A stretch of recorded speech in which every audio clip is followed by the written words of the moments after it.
നമസ്കാരം. U D എഫിലേക്ക് ഇല്ല എന്നും എൽ ഡി എഫിൽ തന്നെ തുടരാനാണ് തങ്ങളുടെ തീരുമാനമെന്നും കേരള കോൺഗ്രസ് മാണി വിഭാഗം പ്രഖ്യാപിച്ചതോടെ യു ഡി എഫും ഇപ്പോൾ ഒരു തീരുമാനത്തിലേക്ക് എത്തിയിരിക്കുകയാണ്. അതായത് ഇനി ഏതായാലും കേരള കോൺഗ്രസ് മാണി ഗ്രൂപ്പിൻ്റെ മുന്നിൽ വാതിൽ കൊട്ടി അടയ്ക്കുക എന്നുള്ളത് തന്നെയാണ് അവരുടെ നയം.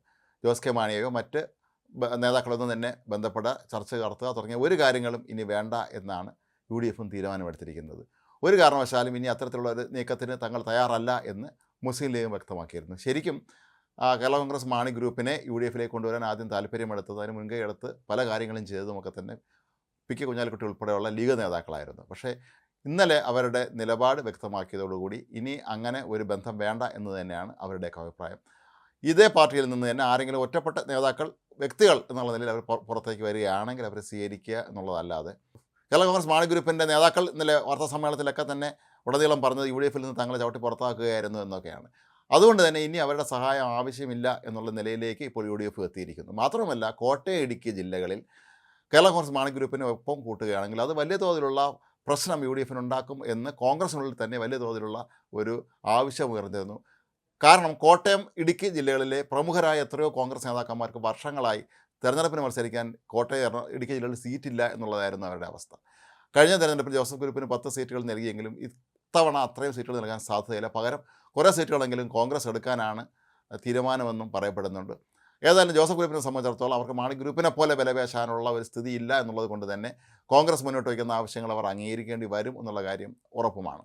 അങ്ങനെ നോക്കുമ്പോൾ കോൺഗ്രസ്സുകാരെ സംബന്ധിച്ച്, ഈ രണ്ട് ജില്ലകളിലും കോൺഗ്രസ് നേതാക്കന്മാരെ സംബന്ധിച്ചിടത്തോളം തങ്ങൾ മുന്നണിയിലേക്ക് ഇല്ല എന്ന ജോസ് കെ മാണിയുടെയും അനുയായികളുടെയും പ്രഖ്യാപനം അവർക്കേറെ ആഹ്ലാദം പകരുന്ന ഒന്നാണെന്നാണ് പറയപ്പെടുന്നത്. കാരണം അവരെല്ലാവരും ആശങ്കയിലായിരുന്നു, മാണി ഗ്രൂപ്പ് വീണ്ടും യു ഡി എഫിലേക്ക് വരികയാണെങ്കിൽ അത് തങ്ങളുടെ രാഷ്ട്രീയ ഭാവി അല്ലെങ്കിൽ എന്തെങ്കിലും ഒരു സീറ്റ് കിട്ടാനുള്ള സാധ്യതയെ വർഷങ്ങളായി ബാധിച്ചുകൊണ്ടിരുന്നത് ഇനിയും തുടരും എന്നാണ് അവർ കരുതിയിരുന്നത്. കോട്ടയം ജില്ലക്കാരനായ കെ സി ജോസഫ്, അദ്ദേഹം കോട്ടയം DCC പ്രസിഡൻ്റ് ആയിരുന്ന ആളാണ്. അദ്ദേഹം പതിറ്റാണ്ടുകളോളം കണ്ണൂർ ജില്ലയിലെ ഇരിക്കൂറിൽ നിന്ന് MLA ആവേണ്ടി വന്നതൊക്കെ തന്നെ ഈ ഒരു അവസ്ഥ അവിടെ നിലവിലുള്ളത് കൊണ്ട് തന്നെയാണ്. കാരണം കോട്ടയം ജില്ലയിലെ, ഇടുക്കി ജില്ലയിലെയും പ്രധാനപ്പെട്ട സീറ്റുകളൊക്കെ തന്നെ മാണി ഗ്രൂപ്പിൻ്റെ കൈവശമായിരുന്നു. കഴിഞ്ഞ തെരഞ്ഞെടുപ്പിന് കുറേ സീറ്റുകൾ ജോസഫ് ഗ്രൂപ്പിന് ലഭിച്ചിരുന്നെങ്കിൽ പോലും ഇക്കുറി അങ്ങനെ സംഭവിക്കാനുള്ള സാധ്യത കുറവാണ്. മാത്രമല്ല, കോൺഗ്രസിൻ്റെ പ്രമുഖരായ പല നേതാക്കളും ചൂണ്ടിക്കാട്ടുന്നത് കഴിഞ്ഞ തദ്ദേശ ഭരണ തെരഞ്ഞെടുപ്പിൽ ഈ മാണി ഗ്രൂപ്പിൻ്റെ ഒന്നും തന്നെ ഒരു സഹായവുമില്ലാതെ തങ്ങൾക്ക് വലിയ തോതിൽ വിജയം നേടാൻ കഴിഞ്ഞു. അതുപോലെ പാർലമെൻറ്റ് ഇലക്ഷന് വിജയം നേടാൻ കഴിഞ്ഞു. അങ്ങനെ നോക്കുമ്പോൾ കേരള കോൺഗ്രസ് മാണി ഗ്രൂപ്പ് ഒരു അവിഭാജ്യ ഘടകമേ അല്ല എന്നുള്ള നിലയിലേക്ക് പല കോൺഗ്രസ് നേതാക്കളും മുന്നണിയിൽ ആവശ്യപ്പെട്ടു എന്നാണ് പറയപ്പെടുന്നത്.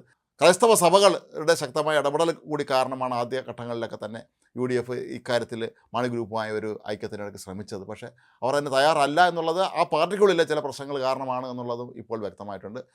ഒരുപക്ഷെ ജോസ് കെ മാണിക്ക് മുന്നണി വിടാൻ താല്പര്യമുണ്ടായിരുന്നുവെങ്കിൽ പോലും മറ്റുള്ള വലിയൊരു വിഭാഗത്തിന് അതിൽ താല്പര്യമില്ലായിരുന്നു എന്നും, അങ്ങനെ ആയാൽ പാർട്ടിയിൽ വീണ്ടും ഒരു പിളർപ്പുണ്ടാകുമെന്ന് കരുതിയാണ് ഇത്തരത്തിലുള്ള തീരുമാനത്തിലേക്ക് പോയത് എന്നുമാണ് പൊതുവെ കരുതപ്പെടുന്നത്. എങ്കിലും യു ഡി എഫിനെ സംബന്ധിച്ചിടത്തോളം അവർ തികഞ്ഞ ശുഭപ്രതീക്ഷയിലാണ്.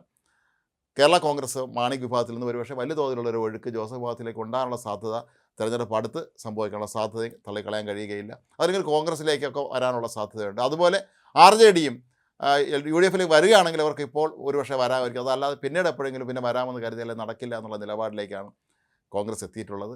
ചുരുക്കത്തിൽ 2026 നിയമസഭാ തെരഞ്ഞെടുപ്പിന് വലിയ തോതിലുള്ളൊരു വിജയം നേടാൻ പദ്ധതിയിട്ടുകൊണ്ട് തന്നെ വളരെ കൃത്യമായ പ്ലാനിങ്ങോടുകൂടി തന്നെയാണ് യു ഡി എഫ് മുന്നോട്ട് നീങ്ങുന്നത്. അതിൻ്റെ ഭാഗമായിട്ട് തന്നെയാണ് ഇത്തരത്തിലുള്ള തീരുമാനങ്ങൾ അവർ ഇപ്പോൾ എടുത്തിരിക്കുന്നത്.